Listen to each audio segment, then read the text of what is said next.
उद्धव ठाकरे ने एक बार फिर से 2 साल पुरानी डिमांड की है। इसके लिए विधानसभा स्पीकर की मुलाकात की है, उनके सामने जाकर बात की है। यहाँ तक बातें हैं कि अंदर उन्होंने रिक्वेस्ट की है, जी हाँ, गिड़गिड़ाने की बातें कही जा रही हैं, रिक्वेस्ट की है, उनसे बार बार यही कहा है कि आप कब करेंगे हमारे इस काम को। तो क्या वाकई में उद्धव ठाकरे अपने बेटे आदित्य ठाकरे को फिट करने की कोशिश में है या फिर कुछ और है? मामला और माजरा आपको दिखाते हैं, बताते हैं सब कुछ। आप भी इस वीडियो को शेयर करें और कमेंट करके अपनी राय जरूर दें।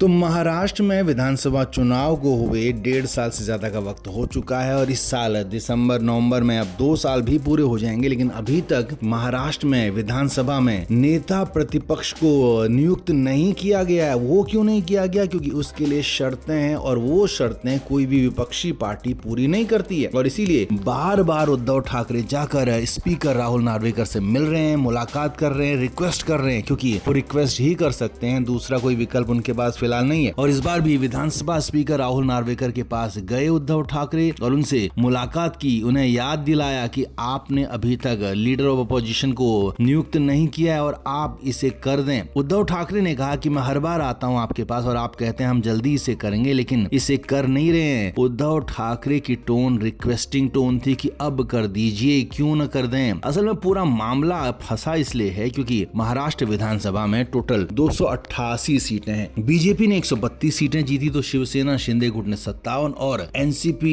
अजित पवार ने 41 सीटें जीती। अब नेता विपक्ष के लिए यहाँ पर 288 का 10% यानी कि 29 विधायकों की जरूरत है। 29 विधायक किसी पार्टी के पास होंगे तो उन्हें नेता विपक्ष का पद ऑटोमेटिक ही मिल जाएगा। इसके लिए किसी के आगे गिड़गिड़ाना नहीं पड़ेगा, हाथ नहीं फैलाने पड़ेंगे। लेकिन यहाँ उद्धव ठाकरे हाथ इसलिए फैला रहे हैं क्योंकि उनकी पार्टी के सिर्फ और सिर्फ 20 विधायक हैं, यानी कि 9 विधायक कम है। तो ऐसे में नियमों के मुताबिक तो उनकी पार्टी को नेता प्रतिपक्ष का पद नहीं दिया जा सकता है। लेकिन उद्धव ठाकरे का कहना है कि वो विपक्षी दल एक साथ मिलकर लड़े थे तो उनके 20, कांग्रेस के 16 और एनसीपी एसपी यानी शरद पवार के 10 मिला लें तो ये 29 से कहीं ज्यादा हो जाते हैं। इसलिए हम सबको मिलकर एक ही पार्टी मान ली जाए और हमें नेता प्रतिपक्ष का पद दे दिया जाए। अब उद्धव ठाकरे को लेकर खबरें हैं कि उद्धव ठाकरे अपने बेटे आदित्य ठाकरे को नेता प्रतिपक्ष बनाना चाहते हैं और इस बात पर कांग्रेस और शरद पवार की पार्टी भी तैयार नहीं है, क्योंकि अभी उम्र काफी कम है उद्धव ठाकरे के बेटे की, आदित्य ठाकरे की, और इतनी जल्दी उन्हें 3 पार्टियों का नेता ऐसे बना दिया जाए ये संभव नहीं है। इसीलिए उद्धव ठाकरे भले ही जोर मार रहे हैं, लेकिन कांग्रेस और एनसीपी एसपी की तरफ से इस पर कोई जोर नहीं लगाया जा रहा है, कोई जोर नहीं मारा जा रहा। उद्धव ठाकरे खुद जा रहे हैं, बार बार स्पीकर से मिल रहे हैं, मुलाकात कर रहे हैं, लेकिन स्पीकर उनकी बात सुन नहीं रहे हैं, मान नहीं रहे हैं। क्यों? क्योंकि दूसरी तरफ से कांग्रेस का समर्थन नहीं मिल रहा है और खुद बीजेपी भी नहीं चाहती है कि इतनी जल्दी